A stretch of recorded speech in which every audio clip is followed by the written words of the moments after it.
que eu já estava na cidade.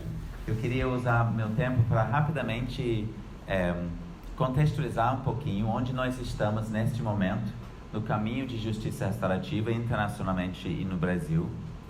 E aí fala rapidamente sobre uma dinâmica, um ciclo restaurativo, para tentar ilustrar alguns dos elementos que fazem parte desse novo olhar e dessa nova resposta para o conflito doloroso e o conflito violento, onde seja que ela surge. Eu vou falar sobre um campo cada vez maior, que é o campo das práticas restaurativas, que abriga cada vez mais diferentes meios de promover o entendimento e a transformação do comportamento das pessoas. Mas eu vou especificar o que o termo restaurativo descreve, não para sugerir que outras práticas que às vezes utilizam esse nome não são valiosos, mas porque eu gostaria que a gente tivesse nossa atenção muito especificamente, cientificamente focado naquilo que a restauratividade especificamente promove, que é o diálogo entre os envolvidos quando uma norma, uma lei, um acordo, um entendimento é quebrado de uma forma que machuca ou ameaça machucar. Então, justiça restaurativa como campo, nomeado como tal, surge nos anos 70, mas suas origens são muito mais antigas. Quase todas as culturas, limitados na sua interação, desenvolveram alguma forma de responder à necessidade de justiça através de uma aproximação das partes envolvidas em alguma infração, alguma quebra de norma, promovendo através dessa proximidade um diálogo, um entendimento e o surgimento de um acordo que procurava não simplesmente reparar danos causados, mas de restaurar as relações e reintegrar todo mundo de volta na convivência pacífica. Esses 3 R's, reparação, restauração e reintegração, são distintos e complementares numa resposta restaurativa.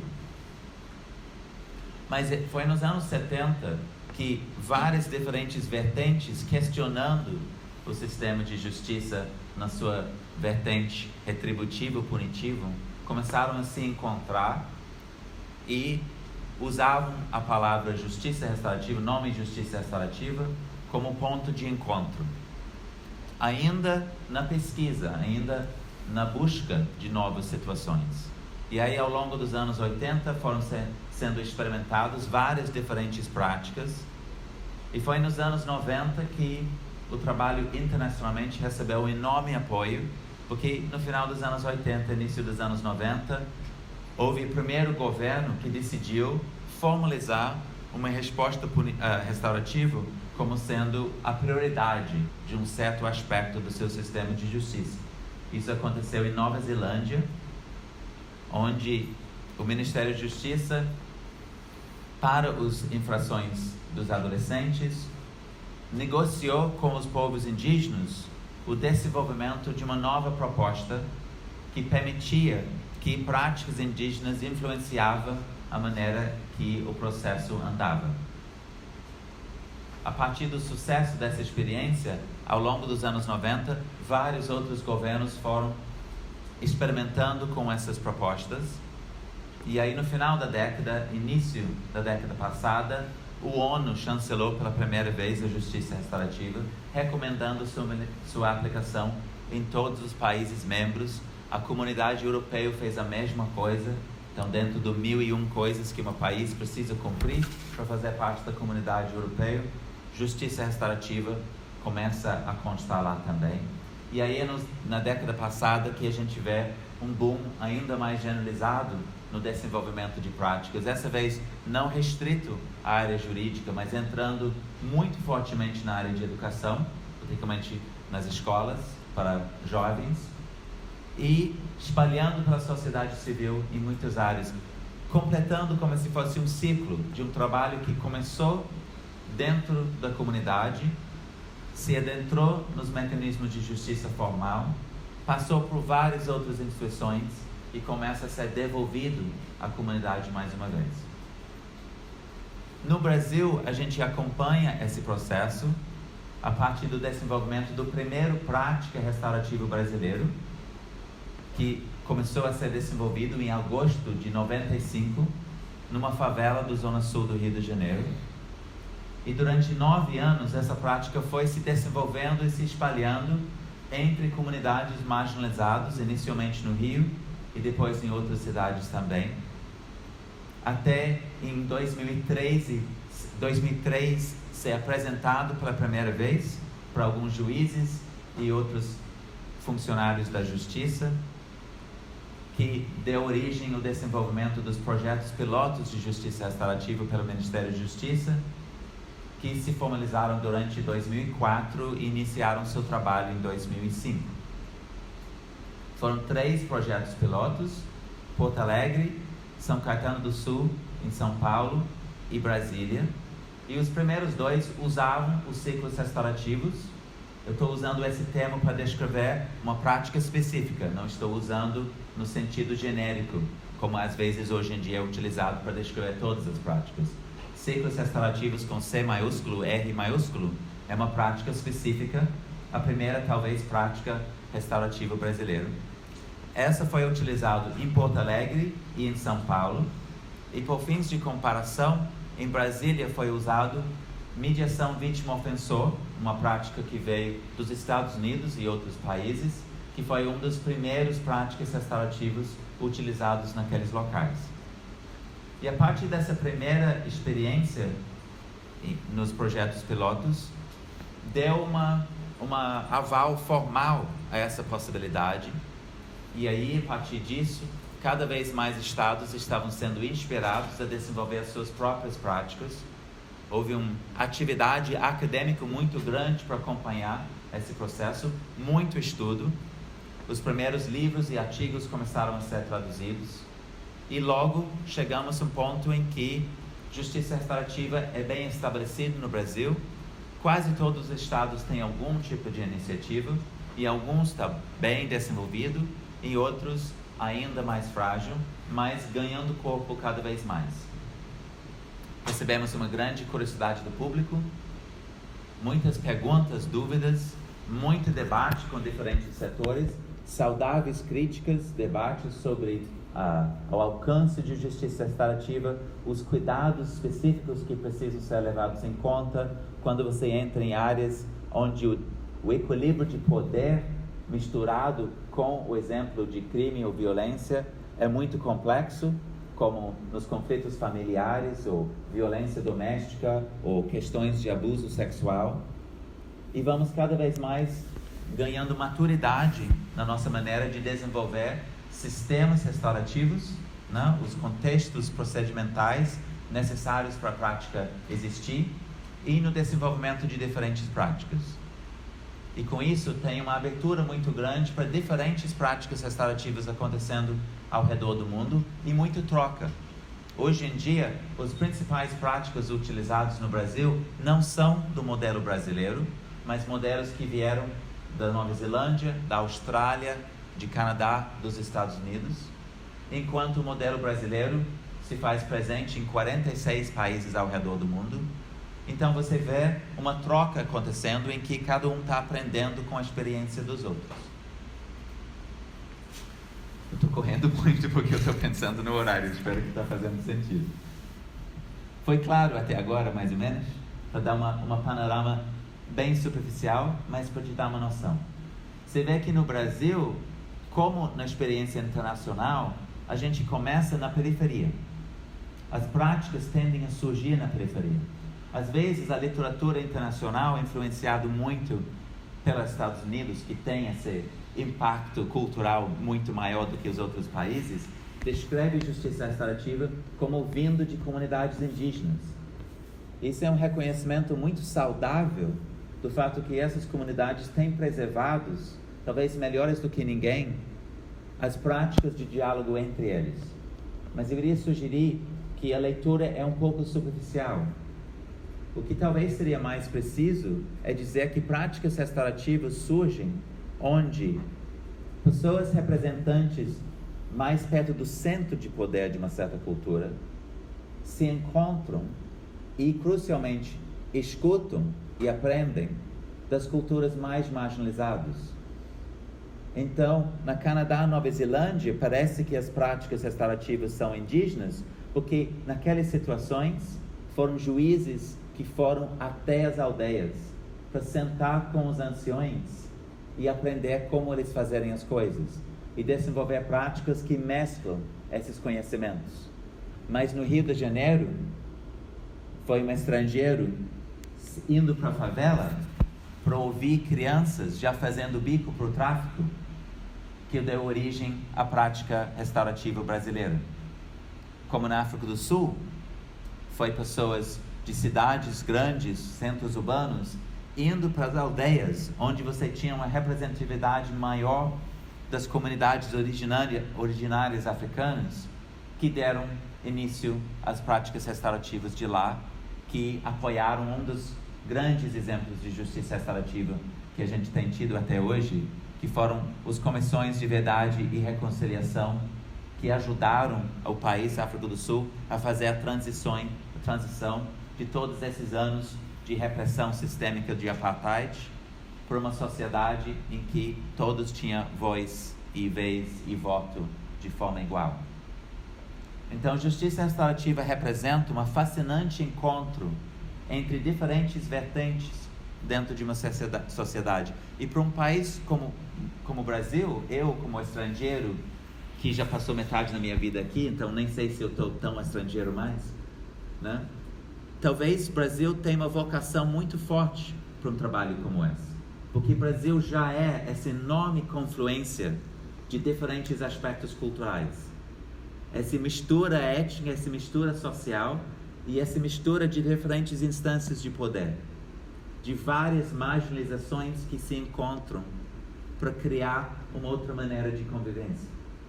Então, talvez, mesmo que o Brasil chegue um pouquinho depois para a justiça restaurativa em termos internacionais, eu imagino que o Brasil vai se tornar uma liderança, uma referência para esse trabalho internacionalmente.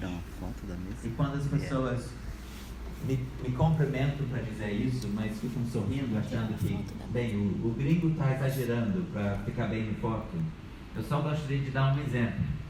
Os ingleses inventaram futebol. O que aconteceu? Cadê a Inglaterra como seleção internacional? E olha o Brasil. Então, se isso pode acontecer com futebol, por que isso não pode acontecer com justiça restaurativa também? Não é? Eu acho. Olha como a gente tem andado. Em agosto vai fazer 23 anos.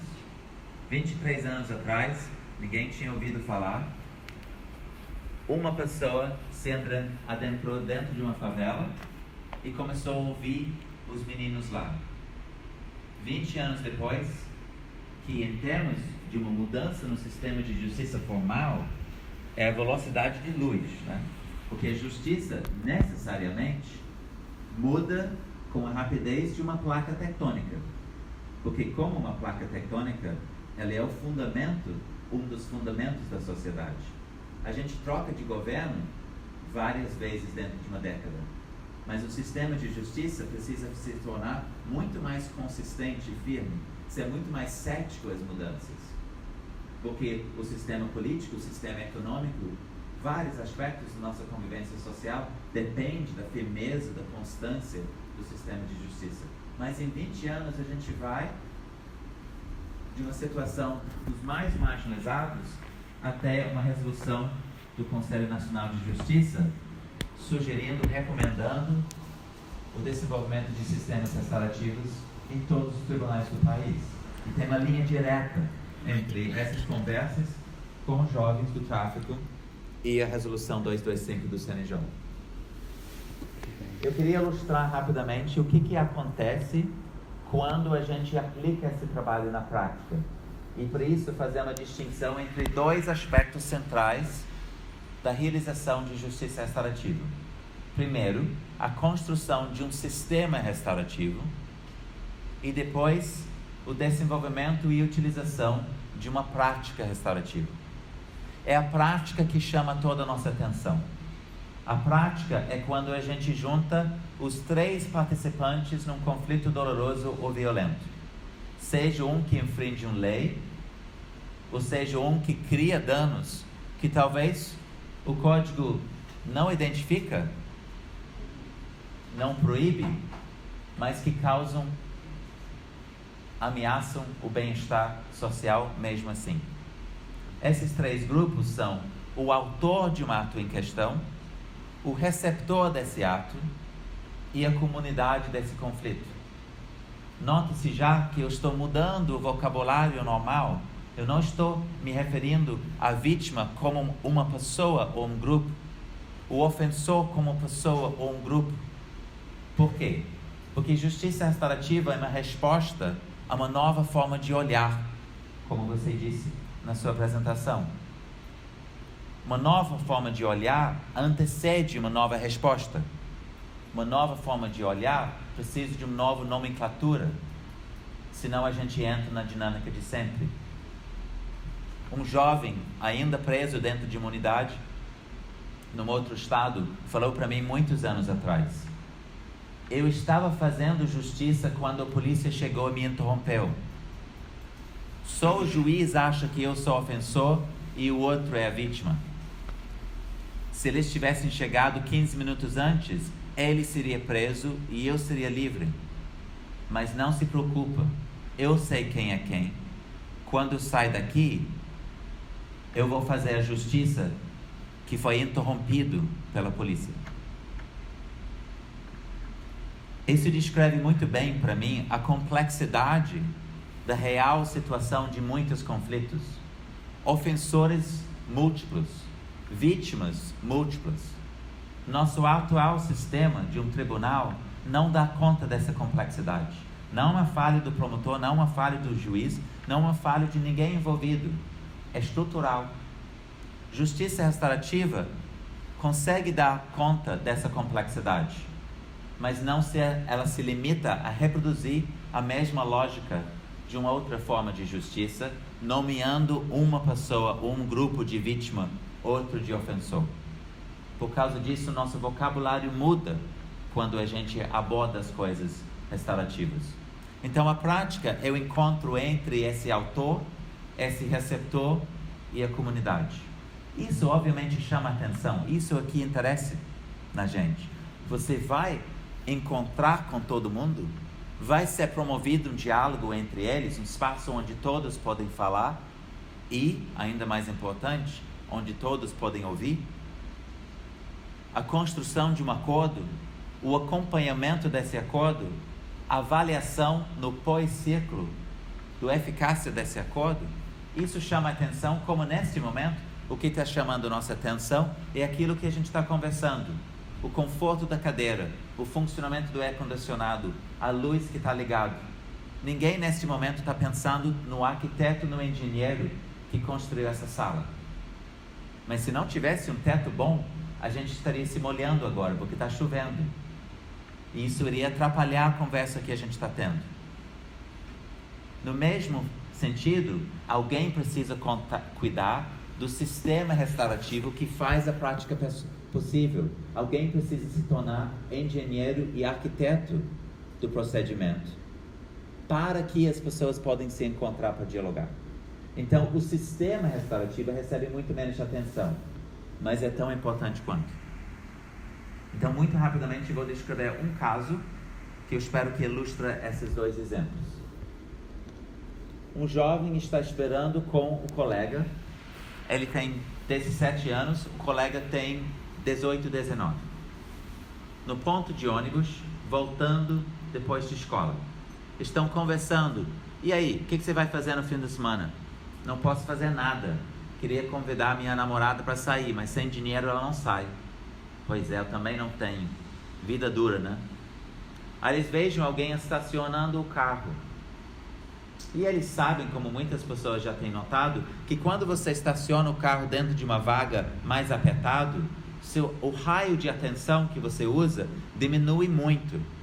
Você não vê o que está acontecendo em volta, você só vê o que está acontecendo entre o fim do carro na sua frente e o início do carro da sua trás. E eles avaliam: Bom momento para assalto relâmpago. O motorista não vai notar. Um deles, por incrível que pareça, voltando da escola, tem uma arma na bolsa. Eles abordam o motorista, botam a arma na cabeça dele. Primeira falha: se um dia você vai cometer um assalto relâmpago, espero que não, por favor, anota. Nunca coloca a pessoa que você está assaltando no banco de trás. E se você sentar no banco de frente, você não vê o que ele está fazendo. Segunda coisa, checa a carteira. Eles assaltaram um policial militar à paisana. Essa pessoa tinha mais do que uma arma. O outro escondido aqui atrás. Ele sentou lá atrás, enquanto eles dirigiam até a caixa eletrônica. Ele mesmo me contou, pensando: como é que eu posso acabar com esses bandidos sem sujar meu carro de sangue? Trabalhei muito para esse carro. Eles estão indo e ele está avaliando onde eu deveria atirar para não estragar o carro. Em certo momento, o adolescente que não estava dirigindo virou o rosto e alguma coisa sobre o perfil lembrou o policial do seu próprio filho. Deu dó de matar. Ele tirou a arma, anunciou que era polícia militar. Os dois entraram em pânico, pularam do carro, o motorista escapou. O jovem que pareceu com o filho do policial correu e o policial atirou 3 vezes, atingiu ele na perna. Ele foi para o hospital, foi preso, foi para o hospital. Depois de se recuperar, aparece lá na audiência. O juiz, meu colega no primeiro projeto de justiça restaurativa naquela vara, explica: aqui a gente faz coisas de uma forma diferente, se você quer. Se você quer, você pode sentar junto com o policial e qualquer outra pessoa que você decide é necessário de estar presente. Falar sobre o que aconteceu, sobre como vocês estão agora e fazer um acordo para reparar o dano e restaurar as relações. Não pensa que ia ser uma opção light. Pode ser muito mais difícil do que ir preso. O que você gostaria de fazer? E ele falou: eu fiz alguma coisa ruim. Eu preciso pagar. Eu preciso pagar para a pessoa para quem eu fiz alguma coisa ruim. Então, eu quero encontrar sim. Como é que isso é possível? Isso é possível por causa de pelo menos 5 pré-condições que foram cuidadas. Primeiro, um acordo é estabelecido que permite que uma resposta restaurativa existe dentro daquele local. Não é improvisado, não é decisão isolada do juiz. Ele precisa envolver todas as partes que fazem decisões dentro desse contexto. Segundo elemento, precisa ter um espaço próprio. O tribunal é um espaço desenhado para distinguir o poder. O círculo restaurativo é círculo não por causa da organização das cadeiras, mas por causa da disposição de compartilhar poder, de compartilhar a voz. Então isso precisa de um ambiente próprio, com uma preparação própria. Terceira pré-condição: alguém precisa ser anfitrião desse encontro, porque o diálogo não acontece espontaneamente. Ela precisa ser estimulado, convidado e cuidado para acontecer. Primeira pré-condição, estamos falando antes, a divulgação dessa proposta precisa ser bem feita, porque senão as pessoas não sabem que existem e não entendem quando é oferecido. E por final, algum ponto de acesso precisa existir. Naquele momento, o juiz serviu de ponto de acesso, mas precisamos cada vez mais espalhar esse ponto de acesso para que a população saiba que isso existe e podem não solicitar uma prática restaurativa, mas iniciar essa prática. Eles têm o poder de iniciar isso. Por que todo esse trabalho tinha sido feito? Era possível para esse jovem falar: sim, eu quero. E fizemos o primeiro parte do procedimento, um pré-ciclo. Um encontro rápido com o facilitador para procurar descobrir quem são as outras pessoas envolvidas e para descobrir algumas das motivações subjacentes àquela ação e o desejo de dialogar do jovem. Feito isso, a gente tem a lista das pessoas a convidar. Sabendo disso, podemos juntar eles num processo de diálogo. O que acontece? Aquelas conversas normais, mas algumas coisas muito interessantes nesse caso. Por exemplo, o pai do adolescente, em certo momento, disse o seguinte: aqui eu posso falar aberto, né? Aqui não tem cara crachá. Eu, como estrangeiro, fiquei perdido naquele momento. Cara crachá? O que é isso? E o colega me explicou. Ele está dizendo, eu não preciso olhar o rótulo da pessoa antes de falar para o cara dessa pessoa. Ou seja, eu não preciso ficar preocupado com quem eu estou falando. Aqui é seguro falar a verdade. Isso já é um feedback de que a gente está sim num ambiente circular. Outro momento interessante. O co-facilitador, porque a melhor maneira de aprender a facilitar ciclos restaurativos é participar deles. Nenhuma formação substitui a experiência artesanal de fazer. O co-facilitador, em algum momento, ouvindo o jovem contar sobre sua vida recente, o suicídio da mãe, a quebra da família, a tristeza pela qual ele tinha passado, ofereceu caridosamente, muito compreensível, o seguinte oferta: menino, foi por isso que você fez o que você fez, né? Porque você estava triste porque você perdeu sua mãe. Parece compaixão, mas olha o perigo. Você está dizendo que porque ele perdeu a mãe, ele pegou uma arma e apontou na cabeça do outro e mandou o outro entregar o dinheiro? Não tem nenhuma relação direta entre os dois. A compaixão para a perda dele não precisa se tornar uma desculpa para um ato que podia ter sido acabado em morte. Então a gente quer reconhecer o contexto, mas a gente não quer desresponsabilizar, desempoderar o jovem por escolhas que ele fez e pelo qual ele é responsável. O que era incrível nesse momento é que o jovem agradeceu, mas devolveu essa oferta. Ele falou: eu já pensei nisso, mas eu acho que é melhor não seguir esse caminho. E naquele momento, o policial começou a falar sobre os desafios dele, como ele tinha recebido muita crítica lá na delegacia. Os colegas falando: por que você deixou eles vivos? Mais trabalho pra gente amanhã. Termina a tarefa logo. E através desses depoimentos, espontaneamente eles começaram a fazer ofertas para um do outro. O policial falou: eu quero ajudar a sua família a se recompor.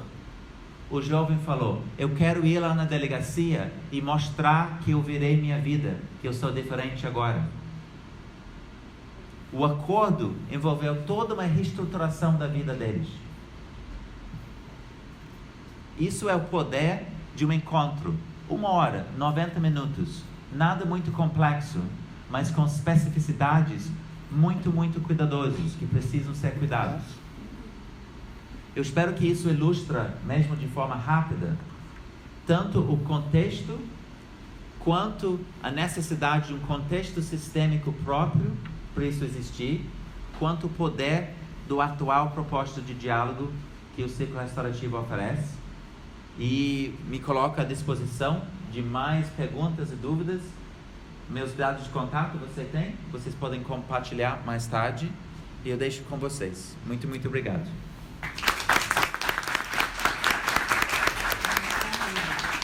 E até a próxima.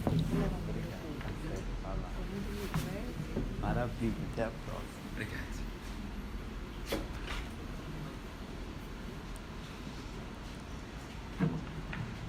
Bem, pessoal, algumas pessoas não estavam aqui no início. O professor Dominique tem uma viagem